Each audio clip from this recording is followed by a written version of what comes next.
E agora a gente começa o nosso bate-papo com a professora Arleide Meilan, professora da UFERSA e que está no Fórum Direito à Cidade, que vai ser promovido no final do mês pela Universidade Federal Rural do Semiárido. E um dos temas é a questão da revisão, reflexões sobre a revisão do plano diretor de Mossoró. Boa noite, professora. Muito obrigada pela presença aqui no cenário político. Primeiro, o que é o Fórum Direito à Cidade? Na verdade, nós estamos fazendo o lançamento desse evento e a proposta, a finalidade desse evento é justamente trazer à tona a discussão e o debate sobre as necessidades da nossa cidade de Mossoró, a iniciar pela revisão do seu plano diretor que já está desatualizado, conforme a legislação federal. Que plano diretor é esse? Nós temos uma lei complementar, a lei número 12, de 2006, que é um instrumento, é uma lei municipal que tem como finalidade trazer um planejamento e um diagnóstico da nossa cidade e, a partir desse plano, permitir que o poder público, juntamente com a sociedade, inclusive organizada civilmente, possa contribuir para a construção da cidade. Esse plano diretor que nós temos, portanto, já deveria ter sido revisado, porque a legislação federal, o Estatuto da Cidade, exige que a revisão seja feita no máximo a cada 10 anos. Nós já ultrapassamos esse prazo e nós queremos fomentar essa discussão, travar esse debate não só com o poder público, mas toda a sociedade, nós convocamos inclusive a sociedade a participar para que todos tenham vez e voz. Voltando ao nosso bate-papo com a Arleide Meilan, professora da UFERSA, estava aqui conversando com a gente sobre o Fórum Direito à Cidade. E agora a questão do plano diretor, que vai ser um dos temas debatidos. Em que sentido essa discussão sobre o plano diretor entra no evento, professora? Na verdade, nós vamos debater também outros eixos, dentre os quais saneamento ambiental na cidade, com especialistas na área, e também mobilidade urbana e planejamento urbano, justamente onde entra a perspectiva de se discutir a possibilidade de trazer ideias para a revisão do plano diretor da nossa cidade. Então, nós teremos uma mesa inicialmente aberta com a palestra do professor Alexandre Bernardino Costa, de Brasília, da Universidade Federal de Brasília, UNB. E em seguida, então, nós abriremos essa mesa de debates, inclusive com a presença do secretário de Planejamento, o professor Aldo Fernandes, e de outros professores também da UERN, como o professor Olavo Hamilton, que tem vasta experiência na discussão e no debate sobre segurança pública, e também o professor Denis Tavares. Além disso, nós chamamos mais uma professora também, especialista, doutora em arquitetura e urbanismo, em políticas urbanas, a professora Tamis de Moraes. Então, ela virá também nos prestigiar com a presença e a colaboração dela na mesa de debates. Quando a gente vê um evento como este, a gente vê que realmente existe a necessidade da discussão, existe a necessidade, inclusive, de se colocar em prática muita coisa que é debatida, discutida, muitas propostas que aparecem, que surgem no momento, por exemplo, de uma mesa redonda. Mas quando esse diálogo ele não se transforma em algo concreto, aí eu acho que é onde mais pega para o trabalho de vocês. Vocês vão buscar fazer com que isso realmente venha a se tornar algo de relevante para a população, que possa realmente fazer a diferença? Então, nós iniciamos esse debate na academia, mas nós atraímos e convocamos a população, as entidades comunitárias, os diversos segmentos a participarem também, porque efetivamente existe essa tensão formal entre a sistemática jurídica de um documento que muitas vezes vai ser guardado e a prática, a ação política, a efetividade dessa ação política. E é por isso que nós convocamos a todos. Aliás, é extremamente importante que haja participação social, senão nós estaremos fadados justamente a essa inaplicabilidade dos documentos e desses instrumentos urbanísticos. Professora, justamente esse ponto, muitas vezes os projetos vão para a gaveta e não são colocados em prática, até porque são muitas alterações que precisam ser feitas para se adequar a uma estrutura fundamental de acordo com as normas, diretrizes do plano diretor. A impressão que dá é que tem que derrubar as cidades e fazer de novo. Vamos ser bem já práticos, né? Porque tem questão de mobilidade urbana, centro da cidade, é a questão do saneamento, é trânsito, é muita coisa que envolve. E como fazer essas mudanças na cidade quando a gente vê o sistema político, principalmente em que nós vivemos? Nós convivemos com a precariedade da urbanização desenfreada, desorganizada há muito tempo, né? Não é de hoje. Nós convivemos também com a periferização, as favelas, as comunidades mal estruturadas. Na verdade, é por isso que nós conclamamos toda a sociedade a participar. Quando nós discutimos as necessidades e demandas de cada segmento, de cada sociedade, de cada comunidade lá, naqueles rincões mais distantes da periferia, né, como os nossos telespectadores citam, por exemplo, Maísa, né, a falta de estrutura, de infraestrutura de tráfego viário. Então, nós convocando esses segmentos, esses participantes a construir um plano que seja viável, economicamente viável, mas também que nós possamos permitir que haja justiça social. O plano diretor, ele tem esse condão, esse viés de permitir que seja construído de forma democrática um novo planejamento para a nossa cidade. E é lógico, nós vamos quebrar muitos pilares que são estabelecidos de oligarquia, de especulação imobiliária, mas aí é que nós precisamos nos fortalecer como parceiros com o poder público também. Quando a senhora fala dessa parceria, hoje as universidades estão se propondo a serem parceiras das administrações, elaborando projetos, até com pessoas, com alunos lá para tomarem a frente de algumas situações que possam realmente favorecer o bem público, já adiantando, diminuindo custos, gastos, enfim. A senhora percebe que realmente o poder público às vezes se afasta um pouco das universidades e perde essa oportunidade? Eu acredito que sim. Não somente se afasta da academia, como se afasta também dos movimentos sociais, né? Existe uma tendência de buscarmos as comunidades, as entidades comunitárias. Aliás, faço aqui uma ressalva. Estive agora há pouco com o dirigente da Frente Integrada de Associações Comunitárias, José Maria, a quem eu saúdo honrosamente, e Dona Mocinha também. Então, nós só procuramos essas entidades quando é período justamente eleitoral. E, na verdade, nós precisamos construir juntos esse cenário, porque são as entidades, as representações associativas que vão trazer a voz daquela comunidade a respeito do saneamento, a respeito de todos os aspectos e demandas, educação, segurança pública, todos esses assuntos estão cruzados. Porque quando se fala, por exemplo, em educação, a gente precisa trazer na estatística que cerca de 400 mil crianças no semiárido não têm acesso a banheiro nas suas escolas.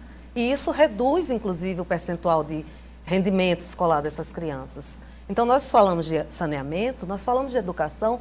Quando nós falamos de segurança pública, nós precisamos lembrar que nós temos uma periferia que está esquecida, onde não tem equipamentos comunitários, onde não tem serviços públicos como escola, creche.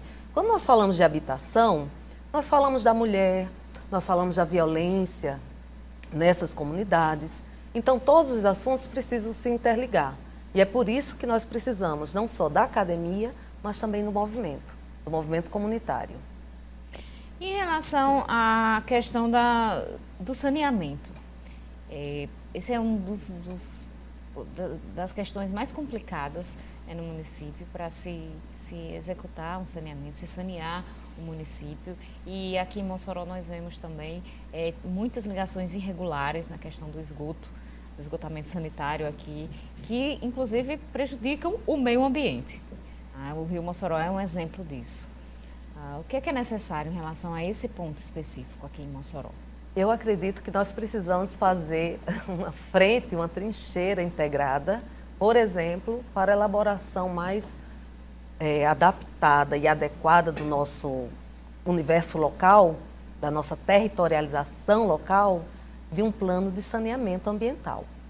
Eu desconheço se há no município, peço desculpas se estiver enganada, mas eu realmente acredito que a partir desse planejamento, com vários segmentos, inclusive nós temos, salvo engano, uma recomendação do Ministério Público da cidade, da Promotoria do Meio Ambiente, que trouxe essa exigência de que até o dia 31 de dezembro de 2017 o município se manifestasse no sentido de planejar trazer à sociedade o plano diretor de saneamento, um plano municipal de saneamento, inclusive com a imposição da instituição de um órgão colegiado, deliberativo, com vários segmentos, para que haja, portanto, respeito a uma exigência que é pilar da política urbana, que é a participação popular.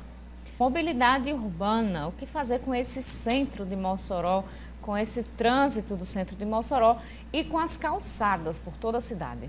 Nós também precisamos atualizar o suposto plano de mobilidade que nós temos na cidade, que precisa efetivamente amparar essas questões, essas demandas mais necessárias.